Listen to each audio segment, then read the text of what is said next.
everybody. I am DC Lozano with Power Pack. Welcome to Next Up. Today's guest is Nguyen, who is currently a state representative for Georgia, and she is running for Secretary of State. So a lot of people don't understand what a Secretary of State does or what it means. So if you could change the title so people would understand it, what would you change it to? Well, under the current political environment and what the Secretary of State's office has become, I would really characterize it as a defender of democracy, a protector of democracy, or, just the chief operating elections officer who oversees what should be a very nonpartisan issue, which is upholding the will of the people through the elections process. Absolutely. DOD, defender of democracy. I'm all in. I'm not the typical candidate running statewide in Georgia. I'm a 40-year-old Asian woman. And if I win this election, I'll actually be the first Asian person, period, to win any political statewide office in the state of Georgia. I never saw or thought that I would have a space in the political world. I grew up in a household that didn't talk about politics. My parents lived in fear of the government because of their history living in Vietnam. And, even when I ran in 2017, people couldn't really conceive of this idea of somebody like me holding elected office. It is hard to break barriers. It is hard to be the first. But in doing so, we allow other people to envision themselves, right? And I did talk to Stacey before I decided to run for office. And I said, I'm just not sure how voters are going to perceive me being an Asian woman. And she said, how long have you been Asian in Georgia? And I said, my entire life. And she said, sometimes people just need to see it in order for them to believe it. They need to see what is possible.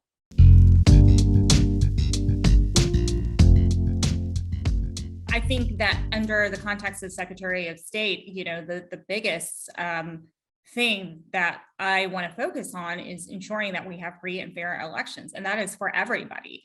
I think no matter what side of the aisle you're on, you want to be able to vote, you want to be able to vote easily, and you want to be assured that when you do cast your ballot, that it counts. I know that because elections have been politicized, this is going to be a long-term strategy of moving the office over to the side of voters, taking the politics out of it, and building trust and building transparency with the voters in Georgia. When you are so limited on time, what are the little things that you can do for yourself that help you keep going? I was a very avid runner for a long time in my life. For the first part of this campaign, I was able to go on a run several times a week in the morning, and that was extremely helpful. I'm at the point now where it is really hard to find that space to carve out the time for a run. But what I would also say is being around my family, especially my two nephews. They are 6 and 1. And also being able to have a really consistent dinner, like being able to sit down and have dinner with the people that I care about. Art museum or history museum? Art museum, definitely. Star Trek or Star Wars?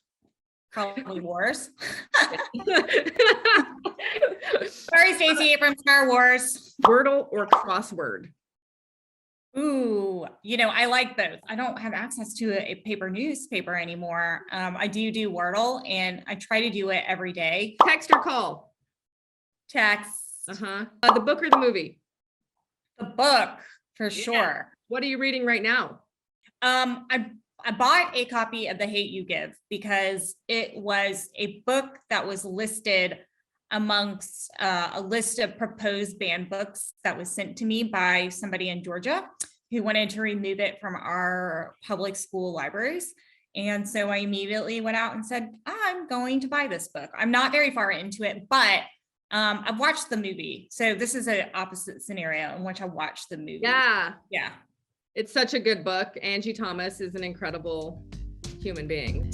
Thanks for watching. Follow us on social media to see who will be up next on Next Up.